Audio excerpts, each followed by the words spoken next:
Eee, baik, kita lanjutkan tentang, pengisian format intervensi lanjut program Indonesia Sehat dengan pendekatan keluarga di tingkat dinas kesehatan, kabupaten maupun provinsi.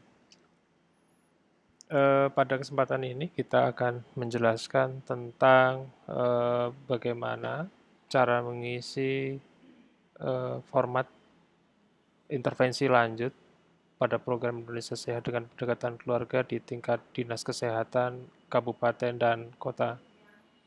Eh, untuk kabupaten kota, ini pengisiannya jelas, distrik atau kecamatan jelas. Bagi puskesmas yang hanya wilayah kerjanya satu distrik, dan hanya sebagian dari wilayah distrik itu atau hanya satu kelurahan, bisa nanti dituliskan nama kelurahannya di sini, ditambahkan di insert kelurahan.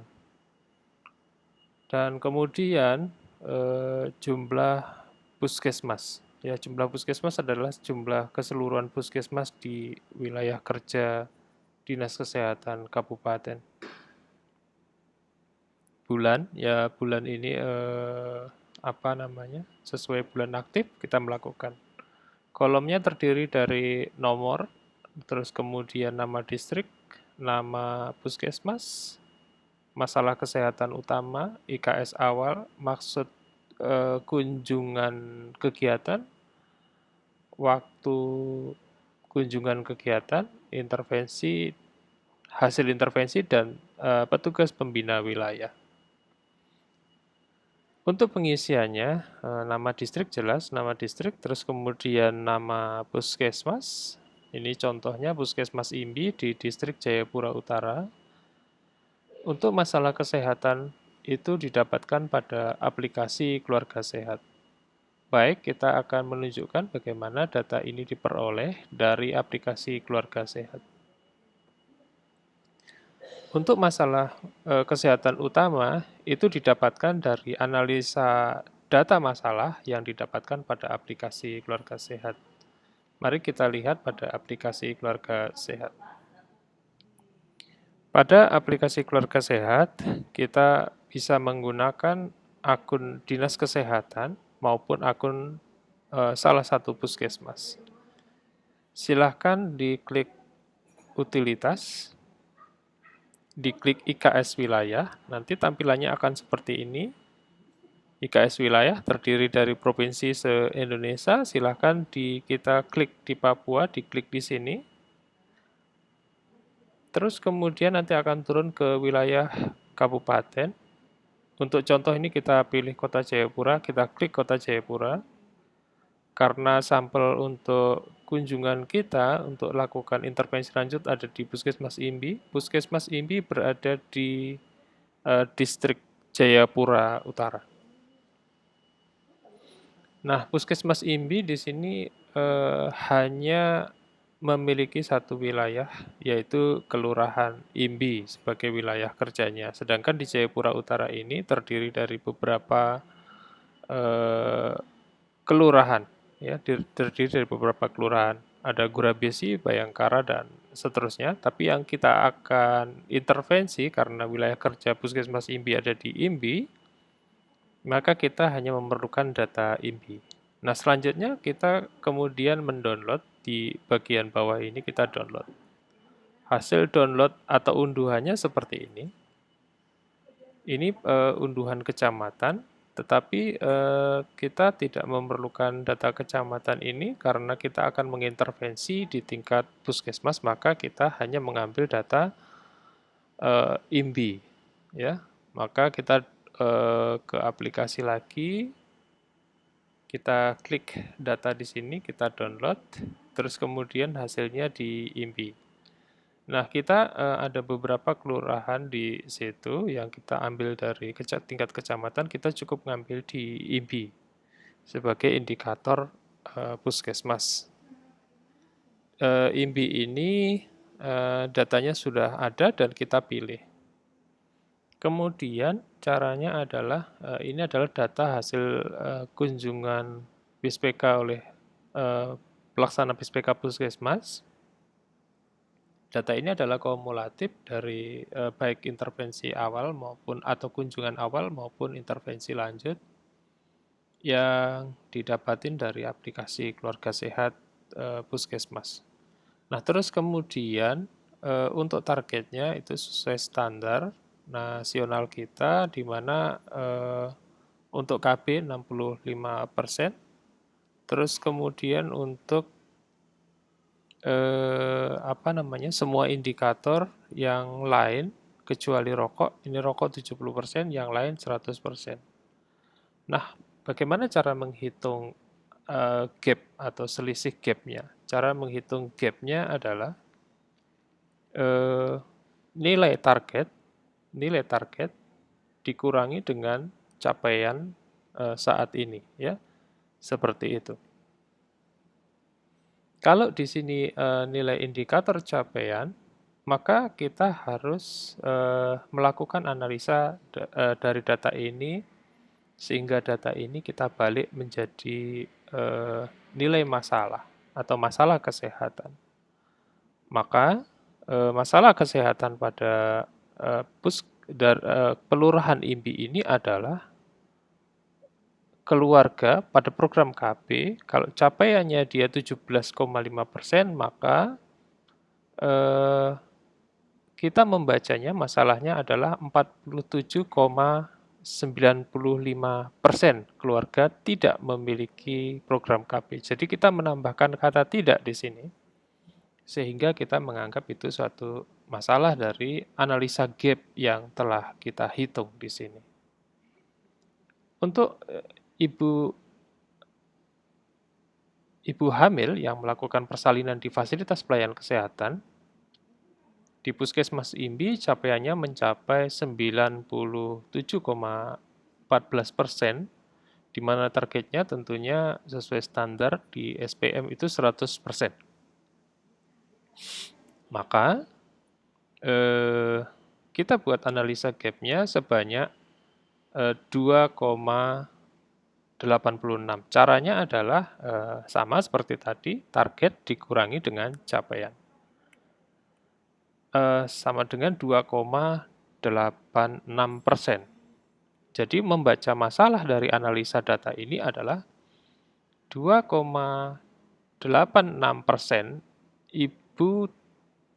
persalinan ibu tidak di fasilitas pelayanan kesehatan. Nah, data ini selanjutnya kemudian kita geser untuk mencari prioritas masalah. Dari data analisis gap tadi, kita lihat analisa prioritas masalah.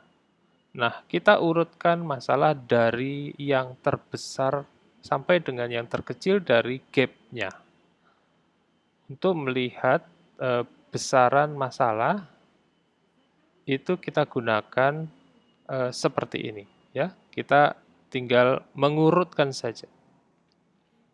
Nah, ini di sini kita dapatin yang pertama ada masalah di gangguan jiwa berat, di mana 99,21% penderita gangguan jiwa berat tidak diobati dan diterlantarkan. Ya, nanti datanya ada, bisa kita nanti telusur. Kemudian hipertensi juga demikian, nomor urut kedua 68,38% penderita hipertensi yang tidak berobat secara teratur, di mana penderita hipertensi ini pada urutan yang kedua. Yang ketiga adalah keluarga tidak mengikuti program KB. Keluarga yang tidak mengikuti program KB ini sebanyak 47,9%. Demikian urutannya, dan yang paling rendah atau paling yang terakhir adalah bayi tidak mendapatkan imunisasi dasar lengkap sebanyak 1,7%. Nah, kemudian dari data ini kita mengisinya di sini. Kita pindahkan dari masalah yang tadi, masalah ini, ya masalah ini. 99,21% penderita gangguan jiwa berat tidak diobati dan diterlantarkan. Itu kita letakkan di sini di masalah kesehatan utama. Terus kemudian yang selanjutnya hipertensi juga demikian, yang tidak berubah secara teratur 68,3% dan keluarga tidak mengikuti program KB dan seterusnya di 12 indikator secara berurutan. Kemudian untuk IKS awal ini didapatkan dari data IKS yang kita telah unduh tadi di bagian bawah. Ini IKS di IMBI, terus kemudian ini ya IKS-nya adalah 0,217. 0,217 yang ini ya. Nah, kemudian ini diisi 0,217. Untuk maksud dan tujuan kegiatan itu kita sesuaikan dengan masalahnya. Ya, kita sesuaikan dengan masalahnya. Ya, ini nanti tergantung fleksibel sesuai dengan akar masalahnya tentunya. Nah, tujuan kegiatan yang akan kita lakukan adalah pertama pembinaan intervensi lanjut tentu kepada keluarga-keluarga yang tadinya terdiagnosa gangguan jiwa, mengapa masih tinggi tidak mendapatkan obat dan seterusnya. Terus kemudian kolaborasi intervensi yang melibatkan FKTP maupun FKRTL dan umpan balik pelayanan gangguan jiwa yang diberikan. Kenapa dia masih tinggi padahal pelayanan gangguan jiwa poliknya ada, pelayanannya ada, tapi persentase dari cakupannya kok masih tinggi. Nah, ini perlu diumpan balik.